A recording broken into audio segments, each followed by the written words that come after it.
It got up to 102 degrees in Portland yesterday, and they're saying we're going to see triple digits again today. And if you're in a camper van, you're wondering, what can I do to beat the heat without beating up my lithium batteries? Well, I've got some suggestions for you, so stick around in today's Squatch Dog Adventures.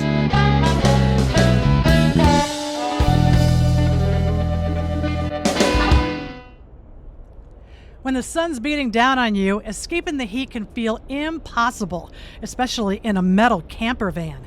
So how do you stay cool on a hot summer's day? Well, let's break it down.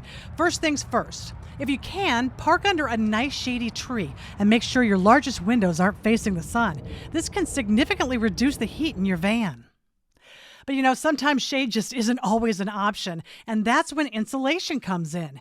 Make sure that your van is well insulated. We added Havelock wool insulation to our van to keep both heat and cold out.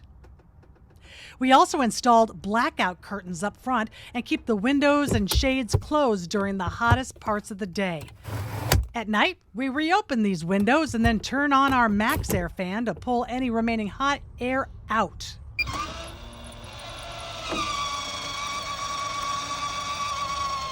Are you still feeling hot? Well, try this Arctic air cooling system. I'm telling you, it's portable, chargeable, and it's a personal air conditioner that uses a wet filter to cool air as it passes through.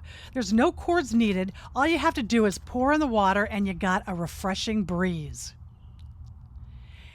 And if that's not enough, add a fan to the mix. I love this Cobalt fan. It's battery operated, has 3 speed settings, and can even double as, check this out, a mister. Just set it in a bucket, drop the hose in, and it'll mist anything nearby and anybody. Perfect for cooling off. Ryobi makes one similar to this one as well. If you need more cooling power, consider using your air conditioner as a last resort. Set it to the auto mode and keep the temperature at a reasonable level to avoid draining your battery. We also installed a soft start to our AC to reduce the initial power surge when the compressor kicks in. This helps to conserve the battery life as well. With these adjustments, your air conditioner should run for around 3 to 4 hours. If you need it longer, you might want to plug into a campground with electric hookups. Lastly, if you've got pets, keeping them cool is crucial. We installed a waggle system to monitor the temperature in our van, and it alerts us if things get too hot in there.